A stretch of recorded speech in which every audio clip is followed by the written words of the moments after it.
It's 3 a.m., the world is silent, but your mind? It's louder than ever. Did I say the wrong thing today? What if they think I'm not good enough? What if everything falls apart? You're not tired because you work too hard. You're exhausted because your mind never stops working. This is the silent war. A war where the battlefield is your own mind. And the enemy? It's you. Welcome to the world of the overthinker, where peace is a distant memory and the noise inside is deafening. Tonight, we're going deep. We're going to explore the darkest corners of the overthinking mind. We're going to understand why it happens, how it destroys you, and most importantly, how you can break free. This is the silent war, how overthinkers destroy themselves. Let's begin. Chapter 1. What is overthinking? Let's be clear from the start. Thinking is not the enemy. Thinking is survival. It's evolution. It's what built civilizations. It's what separates us from the rest of the animal kingdom. Our ability to think, to plan, to analyze, to predict outcomes. This is what made humans the dominant species on this planet. But overthinking? That's something entirely different. Overthinking is when your mind takes a simple situation and turns it into a catastrophe. It's when you replay a conversation 47 times, analyzing every word, every pause, every facial expression, searching for hidden meanings that probably don't even exist. It's when you plan for disasters that haven't happened and probably never will. It's when you create problems in your head that don't exist in reality. Psychologists call it rumination. It's like a cow chewing the same grass over and over again. But let's call it what it really is: mental self-sabotage. Let me give you some real examples so you can see yourself in this. Normal thinking says, "That meeting went well. I presented my ideas clearly." Overthinking says, "Wait, did my boss look annoyed when I spoke? Maybe I talked too much. What if they think I'm incompetent? What if they're planning to replace me? What if I lose my job? How will I pay my bills?" See how quickly it escalates? Normal thinking says, "I'll text them later when I'm free." Overthinking says, "What if I text too soon? Will I look desperate? What if I text too late? Will they think I don't care? What if they don't reply? Does that mean they don't like me? Should I double text? No, that's too much. But what if they're waiting for me to text first?" And it goes on and on and on. Normal thinking says, "I made a mistake at work today. I'll fix it tomorrow." Overthinking says, "I always mess things up. I'm such a failure. Everyone probably thinks I'm useless. They're probably talking about me right now. I'll never be good enough. Why do I even try?" Do you see the pattern here? Overthinking doesn't solve problems. It creates them. It takes a small issue and amplifies it into a life-threatening crisis. And here's the cruel irony that breaks my heart every time I see it. Overthinkers are often the most intelligent, the most sensitive, and the most compassionate people you'll ever meet. They care deeply about everything. They want to do the right thing. They want to say the right words. They want to make the right decisions. They want to be good friends, good partners, good employees, good children, good parents. They want to be perfect. But that desire for perfection, that beautiful, innocent desire to be good enough, it becomes a prison with invisible bars made of thoughts. And the tragedy is that most people don't understand this. They see an overthinker and they say, "Just stop thinking so much. Just relax. You're too sensitive. You worry too much. Get over it." But it's not that simple, because overthinking isn't a choice. It's a pattern. It's a habit. It's a coping mechanism. It's a survival response that has gone haywire. Chapter 2. The Brain of an Overthinker. What's really happening inside the brain of an overthinker? Let's pull back the curtain and look at the neuroscience behind this. Your brain has roughly 86 billion neurons. These neurons communicate through electrical and chemical signals. And when you think, you're essentially creating pathways between these neurons. Now, the more you use a particular pathway, the stronger it becomes. It's like walking through a forest. The first time you walk a path, it's difficult. But if you walk that same path every day, eventually it becomes a clear, easy trail. This is called neuroplasticity. Your brain physically changes based on your thoughts and behaviors. For an overthinker, the pathways of worry, anxiety, and negative thinking have been walked so many times that they've become highways, superhighways, and your thoughts automatically travel down these roads. But let's get more specific. Let's talk about 3 key parts of the brain that are involved in overthinking. First, the amygdala, your internal alarm system. The amygdala is an almond-shaped structure deep in your brain. It's part of what we call the limbic system, which is responsible for emotions and survival instincts. The amygdala's job is to detect threats. In our ancestors, this was incredibly useful. If you were walking through the savannah and you heard a rustling in the bushes, your amygdala would immediately activate and scream, "Danger! Run, fight! Do something!" This kept our ancestors alive. This is why we're here today. But in modern life, especially for overthinkers, the amygdala has become overactive. It's like a smoke detector that goes off every time you make toast. It treats everything as a threat. A text message left unread? Threat. A moment of silence in a conversation? Threat. A vague comment from your boss? Code red emergency. Your amygdala can't tell the difference between a real physical threat and a social or emotional discomfort. To your brain, rejection feels like death. Embarrassment feels like danger. Uncertainty feels like chaos. And when your amygdala activates, it triggers your fight or flight response. Your heart rate increases. Your breathing becomes shallow. Cortisol and adrenaline flood your system. Your body is preparing to fight a lion or run from a predator, but there's no lion. There's just a text message. There's just a thought. And this brings us to the second part of the brain, the prefrontal cortex, the analyzer. The prefrontal cortex is located right behind your forehead. It's the most evolved part of the human brain. It's responsible for logical thinking, decision-making, planning, and impulse control. In a healthy brain, when the amygdala sounds the alarm, the prefrontal cortex steps in and says, "Hey, calm down. Let's think about this logically. Is this really a threat? What's the evidence? Let's assess the situation rationally." And then the alarm turns off. The body relaxes. You move on with your day. But in an overthinker's brain, something different happens. The prefrontal cortex doesn't calm the amygdala down. Instead, it starts analyzing, and analyzing, and analyzing some more. It asks, what does this mean? Why did this happen? What are all the possible outcomes? What if this leads to that? What if that leads to this other thing? Let me create 47 different scenarios of how this could go wrong. So instead of calming you down, your logical brain actually feeds the anxiety. It gives you more things to worry about. It creates detailed, vivid, convincing stories about all the terrible things that could happen. And the more you think, the more cortisol floods your system. Cortisol is known as the stress hormone. In small doses, it's useful. It helps you respond to actual danger. But chronic elevated cortisol? It destroys your health. It weakens your immune system. It disrupts your sleep. It causes inflammation. It affects your digestion. It damages your memory. It ages your brain. You are literally poisoning yourself with your own thoughts. And this brings us to the third mechanism, the negative feedback loop. Here's where it gets really insidious. Overthinking creates anxiety. That anxiety makes you feel bad. Feeling bad makes you think, why do I feel so bad? What's wrong with me? Am I broken? Will I always be like this? And now you're overthinking about your overthinking. You're anxious about your anxiety.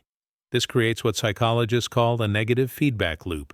It's a self-perpetuating cycle. The more you think, the more anxious you become. The more anxious you become, the more you think. Round and round it goes. And in this state, your brain starts engaging in what we call cognitive distortions. These are irrational thought patterns that feel completely real and true, but are actually distorted versions of reality. Let me give you the most common cognitive distortions that overthinkers experience. Catastrophizing. This is when you immediately jump to the worst-case scenario. Your boss wants to talk to you? You're definitely getting fired. Your partner seems quiet? They're definitely going to break up with you. You have a headache? It's probably a brain tumor. Mind reading.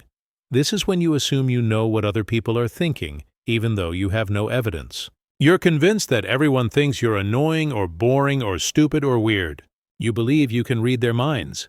But the truth is, you're just projecting your own insecurities. Black and white thinking, also called all or nothing thinking. This is when you see everything in extremes. If you're not perfect, you're a complete failure. If someone doesn't love you completely, they must hate you. There's no middle ground, no nuance, no gray area, overgeneralization. This is when you take one negative experience and apply it to everything.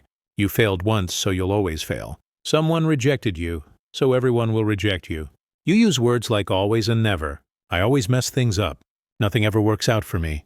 People never like me. Personalization.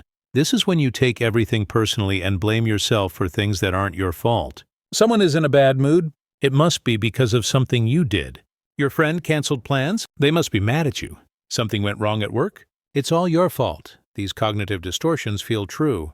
They feel like facts. But they're not. They're lies that your anxious brain is telling you. And the more you believe these lies, the more they become your reality. Because your thoughts shape your perception. Your perception shapes your emotions. Your emotions shape your actions. And your actions shape your life. This is how overthinkers destroy themselves. Not with their actions, but with their thoughts. For Chapter 3, The Destruction. Now let's talk about the real damage that overthinking causes. Because this isn't just uncomfortable, it's not just annoying, it's genuinely destructive. Overthinking ruins lives. Let me show you how. First, it destroys your relationships. Overthinkers are constantly looking for hidden meanings in everything. Every word, every gesture, every expression, every silence is analyzed and overanalyzed. Your partner says, "I'm tired. I'm going to bed early." A normal person thinks, "Okay, they're tired. Good night." An overthinker thinks, "Why are they tired? Did I do something wrong? Are they avoiding me? Are they losing interest? Are they thinking about someone else? Should I ask them? No, that will make me look insecure. But what if something is wrong and I don't address it? What if this is the beginning of the end?" You see how exhausting that is? Overthinkers constantly seek reassurance. They ask, "Do you still love me? Are you mad at me? Are we okay? Did I do something wrong?" And they ask it over and over because they don't trust the answer. They create problems where none exist. They interrogate their partners. They test their friends. They push people away while desperately wanting them to stay, and eventually people get tired. Not because they don't love you, not because they don't care, but because loving an overthinker can feel like walking through a minefield. One wrong word, one wrong look, and boom, there's a crisis. Relationships require trust. They require the ability to take things at face value. They require the ability to be vulnerable without constantly protecting yourself. But overthinkers can't do that. They're always protecting, always defending, always preparing for the moment when the other person leaves. And ironically, that behavior often creates the very outcome they feared. The relationship ends, not because it was doomed, but because it was suffocated by overthinking. Second, overthinking paralyzes you. There's a term in psychology called analysis paralysis. It's when you think so much about a decision that you become unable to make any decision at all. You want to start a business? You think, what if it fails? What if I lose money? What if people laugh at me? What if I'm not good enough? What if the market changes? What if I make the wrong choice? So you don't start. You stay in the job you hate because at least it's safe. At least it's predictable. You want to ask someone out? You think, what if they reject me? What if they think I'm weird? What if I mess up the conversation? What if they say yes and then I disappoint them? What if I'm not attractive enough? What if? So you don't ask, you stay lonely. You watch from a distance. You want to change careers? Move to a new city? Start a creative project? Learn a new skill? The same thing happens. You think yourself into paralysis. And here's the devastating truth. Inaction is still a choice. Doing nothing is still a decision. And often it's the most dangerous decision of all. Because life doesn't wait for you to figure everything out. Opportunities don't pause while you overthink. Time keeps moving. And before you know it, years have passed and you're still stuck in the same place, still overthinking the same decisions. Overthinking gives you the illusion of control. It makes you feel like you're doing something productive. But you're not. You're just running in place. Third, overthinking destroys your mental health.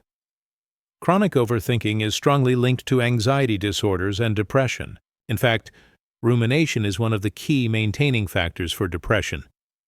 When you're depressed, you overthink about why you're depressed. You analyze every negative thing that's ever happened to you. You replay your failures, your regrets, your losses. You convince yourself that you're worthless, that life is hopeless, that nothing will ever get better. And the more you think these thoughts, the deeper you sink into depression. With anxiety, it's the same mechanism. You overthink about all the things that could go wrong. Your mind creates scenario after scenario of potential disasters, and your body responds as if those disasters are actually happening right now. This leads to chronic stress, panic attacks, social anxiety, generalized anxiety disorder. Your nervous system is constantly activated. You're always on edge, always waiting for the other shoe to drop. And it doesn't stop there. Overthinking also destroys your physical health. Remember that cortisol we talked about? That stress hormone? When it's constantly elevated, it wreaks havoc on your body. It weakens your immune system, making you more susceptible to illness. It disrupts your sleep, leading to insomnia and chronic fatigue. It causes digestive problems like IBS and stomach ulcers. It increases inflammation throughout your body. It raises your blood pressure and increases your risk of heart disease. It affects your appetite, either making you eat too much or too little.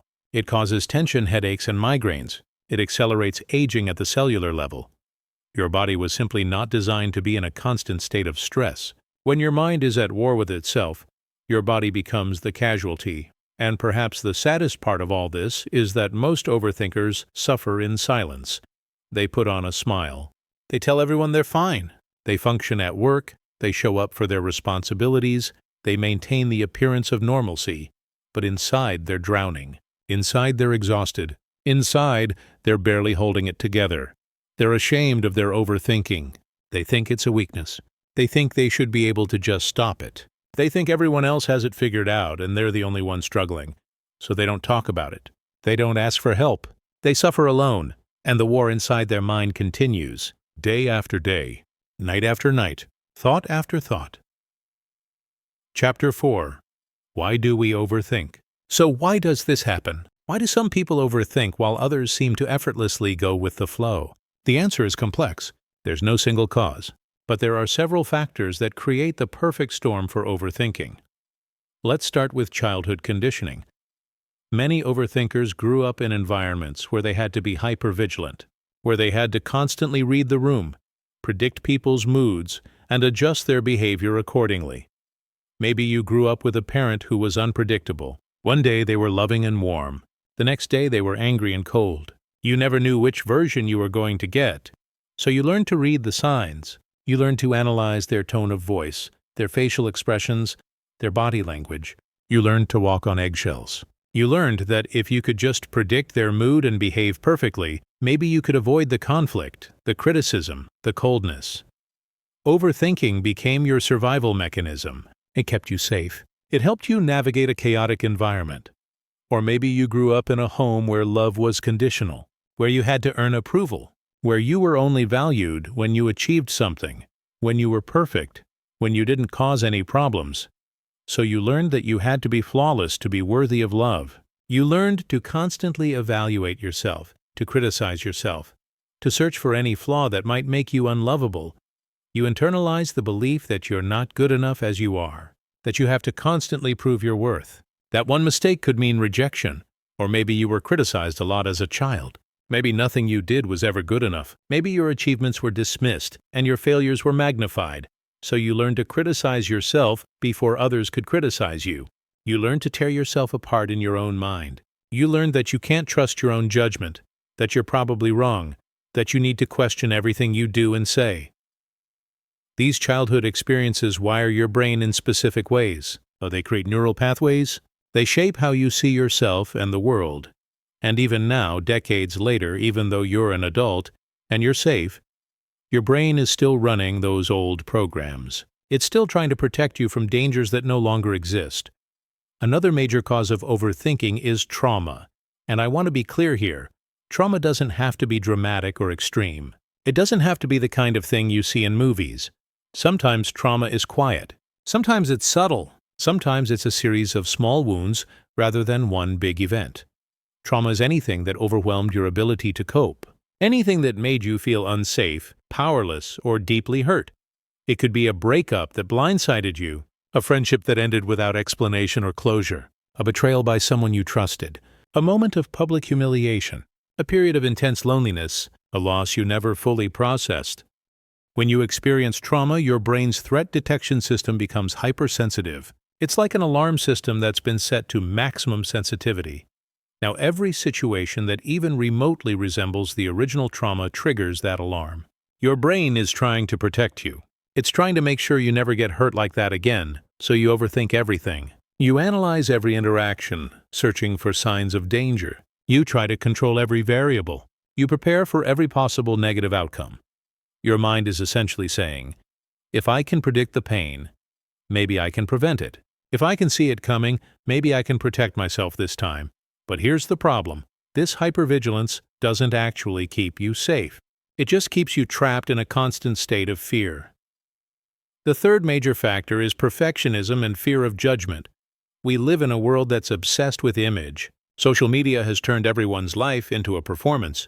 We're constantly curating, editing, filtering, presenting carefully crafted versions of ourselves. Everyone is watching.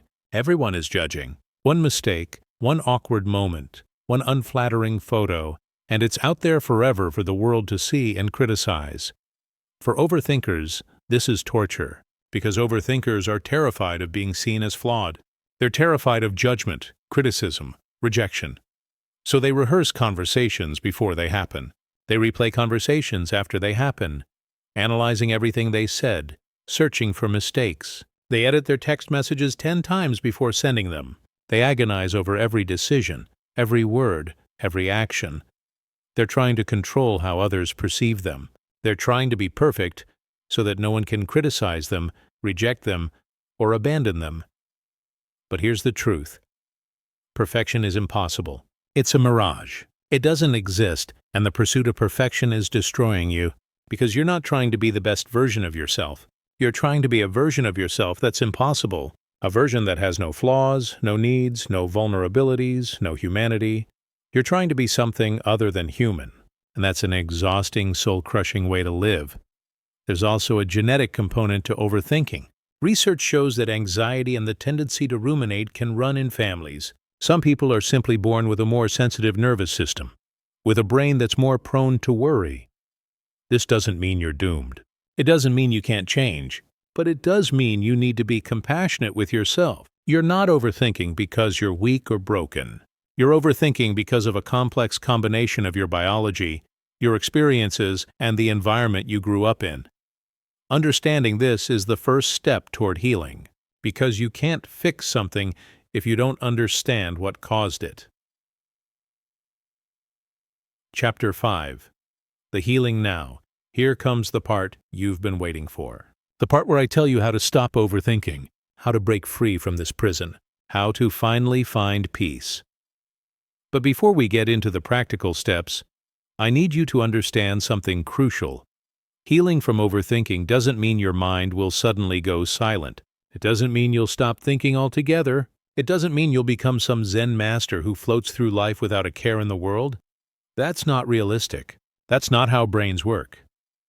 Healing means learning to live with your thoughts without letting them control you. It means building a different relationship with your mind. It means understanding that you are not your thoughts. You are the awareness behind the thoughts. Your thoughts are like clouds passing through the sky. They come and go. Some are dark and stormy. Some are light and fluffy. But the sky itself, the awareness, the you that's observing the clouds, that remains constant. You are the sky, not the clouds. Okay, now let's get into the practical steps. Step 1. Awareness. Name the thought. The very first step in breaking any pattern is becoming aware of it. Most overthinkers are so lost in their thoughts that they don't even realize they're overthinking. It just feels like reality. So your job is to start catching yourself in the act. When you notice that you're spiraling, when you notice that your mind is creating catastrophic scenarios, pause and simply say to yourself, I'm overthinking. That's it. Don't judge it. Don't criticize yourself for it. Don't try to force it to stop. Just name it. I'm overthinking right now. This simple act creates a tiny bit of distance between you and your thoughts. It reminds you that the thoughts are not facts. They're just thoughts, and you are the one observing them. This is called metacognition. It's thinking about thinking, and it's incredibly powerful. You can even take it a step further and name the specific cognitive distortion you're engaging in. I'm catastrophizing. Right now, I'm mind reading, right? Now, I'm engaging in black and white thinking, right? Now, when you name it, you diffuse some of its power. Step 2. Challenge the thought. Once you've identified that you're overthinking, the next step is to challenge the thought, to question it. to examine it like a detective examining evidence. Ask yourself these questions. Is this thought based on facts, or is it based on fear? What actual evidence do I have that this thought is true? Am I catastrophizing? Am I jumping to the worst-case scenario without considering other possibilities? What are some alternative explanations for this situation? What would I tell a friend who had this exact thought? Would I tell them they're right to worry, or would I offer a different perspective? Most of the time, when you actually examine your overthinking thoughts, you'll realize they're based on assumptions, not facts. They're based on fear, not reality. Your mind is very good at creating convincing stories, but stories are not the same as truth. Step 3. Set a time limit for thinking. Here's something that surprises people. I'm not going to tell you to never think about your problems. Sometimes you do need to think things through. Sometimes you do need to analyze a situation and make a decision. The problem isn't thinking. The problem is thinking without boundaries. So here's what you do. Give yourself permission to think about the issue, but only for a set amount of time. Set a timer for 10 or 15 minutes. During that time, think about the problem. Analyze it. Consider your options. Even write it down if that helps. But when the timer goes off, you're done. You move on with your day. You engage in a different activity. If the thought comes back later, you acknowledge it and say, I've already thought about this during my designated thinking time. I'm not going to think about it right now. This might sound simple, but it's incredibly effective. It trains your brain that overthinking has boundaries. That thinking time is finite, that you're in control, not the thoughts. Step 4. Ground yourself in the present moment. Overthinking always pulls you out of the present moment. It pulls you into the past, replaying old conversations and mistakes. Or it pulls you into the future, imagining all the things that could go wrong. But life only happens in the present moment. This moment, right now, is the only moment that actually exists. So when you catch yourself overthinking, bring yourself back to the present through grounding techniques. One of the most effective techniques is the 5-4-3-2-1 method. Look around you and name 5 things you can see. Really look at them. Notice their colors, their shapes, their details. Then name 4 things you can physically touch. Touch them. Feel their texture, their temperature, their weight. Then name 3 things you can hear. Really listen, even the subtle sounds. Then name 2 things you can smell. If you can't smell anything, name 2 things you like the smell of. Then name 1 thing you can taste, or 1 thing you're grateful for in this moment. This technique interrupts the thought spiral by bringing your attention to your physical senses. It reminds your nervous system that you're safe right now, in this moment. You can also use breath work. Slow, deep breathing activates your parasympathetic nervous system, which is responsible for the rest and digest response. It counteracts the fight or flight response that overthinking activates. Try breathing in for a count of 4, holding for a count of 4, breathing out for a count of 6, and holding for a count of 2. Repeat this for several cycles. The exhale being longer than the inhale is key. It signals to your body that there's no threat, that you're safe. Step 5. Write it out. One of the most powerful tools for overthinkers is journaling, getting the thoughts out of your head and onto paper. When thoughts are swirling around in your mind, they feel massive, overwhelming, endless. But when you write them down, you externalize them, you make them concrete, and often you realize they're not as big or as scary as they felt. Here's how to do it. Set a timer for 10 or 15 minutes. Take out a notebook or open a document on your computer, and just write. Don't edit yourself. Don't worry about grammar or spelling or making sense. Just let the thoughts flow out of you onto the page. Write everything you're worried about, everything you're overthinking, all the scenarios your mind is creating, all the fears, all the what-ifs. Just dump it all out. When the timer goes off, take a deep breath. You can either read what you wrote and reflect on it, or you can close the notebook and walk away. Sometimes just the act of writing it out is enough to release it. Many overthinkers find that once they've written their thoughts down, they stop looping in their mind. It's like the brain says, okay, we've recorded this. We don't need to keep repeating it. You can also use journaling to challenge your thoughts. After you've written down your worries, go back and write responses. Write the rational, compassionate perspective. Write what you would tell a friend. Step 6. Accept uncertainty. This is perhaps the hardest step, but it's also the most important. Overthinkers crave certainty. They want guarantees. They want to know exactly how things will turn out so they can prepare, plan, and protect themselves. But here's the uncomfortable truth. Life is inherently uncertain. You will never have complete certainty about anything. You can't know for sure how people feel about you. You can't know for sure if your decisions will work out. You can't know for sure what the future holds, and that's not a bug. That's a feature of life. Uncertainty is where possibility lives. It's where growth happens. It's where adventure exists. If you knew exactly how everything was going to turn out, life would be boring. There would be no surprises, no discoveries, no magic. So your job is to learn to sit with uncertainty, to tolerate the discomfort of not knowing. When you feel the urge to overthink something to gain certainty, pause and say to yourself, I cannot know this for sure, and that's okay. I can handle uncertainty. This doesn't come naturally. It takes practice. But every time you choose to sit with uncertainty instead of overthinking, you build your tolerance. You prove to yourself that you can handle not knowing. And slowly, over time, uncertainty becomes less terrifying. Step 7. Practice self-compassion. Overthinkers are often incredibly harsh with themselves. They criticize themselves constantly. They hold themselves to impossible standards. They beat themselves up for every perceived mistake or flaw. But here's what research shows. Self-criticism doesn't motivate you to do better. It actually makes you more anxious, more depressed, and more likely to give up. Self-compassion, on the other hand, is strongly linked to resilience, motivation, and mental health. Self-compassion means treating yourself with the same kindness and understanding that you would offer to a good friend. When you catch yourself overthinking, instead of thinking, what's wrong with me? Why can't I just stop this? I'm so stupid, try thinking, this is hard. Overthinking is a difficult pattern to break. I'm doing my best. It's okay to struggle with this. Talk to yourself like you would talk to someone you love. Be patient with yourself. Be gentle. You're not going to break the overthinking habit overnight. There will be setbacks. There will be days when you spiral again. And that's okay. That's part of the process.